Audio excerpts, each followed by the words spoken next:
900 টাকাও চাচ্ছে। আর একটু আগে 500 টাকায় গাড়ি গেছে রংপুরের গাড়ি। একটু আগের যে গাড়িগুলো গেছে দুই একটা ওগুলো 500 টাকা করে গেছে, আর এই গাড়িটা 800-900 টাকা। এখন বেশি ভাই কিছু করে নাই তো, ফ্যামিলির সাথে ঈদ করতে হবে, এটা হচ্ছে বড় কথা।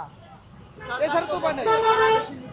এখন না দিলে তো উপায় নাই তো ভাই। এখন তারা হচ্ছে অফিসে একটা করতেছে, বাইরে তো আরেকটা হচ্ছে ভাই। হচ্ছে রাজশাহীর উদ্দেশ্যে কাছিকাটা নামবো, নাটোর। এখন হচ্ছে আগে আমরা এইখান থেকে যে যাত্রা পথে আমরা হচ্ছে ভাড়া দিতাম, এটা হচ্ছে 250 টাকা বা সর্বোচ্চ গেলে 300 টাকা ভাড়া দিতাম, মানে নর্মাল গাড়িগুলোতে।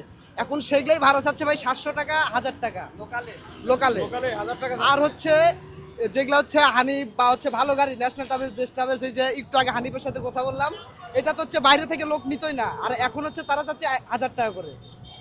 আমাদের হচ্ছে যেখানে হচ্ছে তাদের ভাড়া ছিল, রেগুলার ভাড়া ছিল হচ্ছে 570 টাকা, তার ছিটে বাইরে কোনো লোক নিত না। আর এখন বাইরে থেকে লোক উঠেছে, তা বাইরের লোক উঠেছে 1000 টাকা করে। হলে যাবো না, হলে ভাই যাবো না। হ্যাঁ, আমি বলতে ভাই ভাড়া এত কেন? 350 কিলো রাস্তা ভাড়া আসতে আমরা আসলাম 400-500 টাকা ভাড়া গেছিলাম, আপনি 600 টাকা দেখতে পারেন। বস ভাই তেলের দাম বেড়ে গেছে, গ্যাসের দাম বেড়ে গেছে, আমরা কি করবো? এখন সরকার বলবে তো ভাড়া কম। এখন তো এখানে তো পারমিশন মনে করেন এরা কইতেছে আমরা পাই নাই, এবং বলতেছে কাছে ভাই তেলের দাম বেড়ে গেছে, আমরা কি করবো এখন?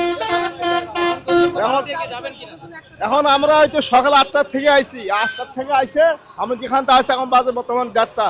এই অবস্থা এখন আমি যাইতে পারিনি বাড়ি। আমি চাঁপাইনবাবগঞ্জ যাবো, ভাড়া 830 টাকা।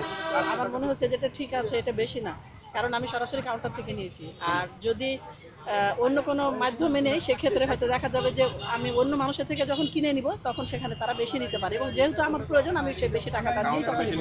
কিন্তু কাউন্টার বেশি নিচ্ছে না। আমার বাধ্য বলতে আমার এখন যেতেই হবে। আমি কাউন্টারে যখন গেলাম দেখা গেছে আসলে কাউন্টারে টিকিট নেই, হয়তো টিকিট আমি পাবো না ওখানে। তো বন্ধু বান্ধব তাদেরকে বললাম, ওরা বলছে যে হ্যাঁ আমি অন্য কোনো মানুষের থেকে নিয়ে দিতে পারবো, কাউন্টার থেকে না। সেখান থেকে তখন হয়তো এই পারপাসে যদি না, কাউন্টার বেশি নিচ্ছে।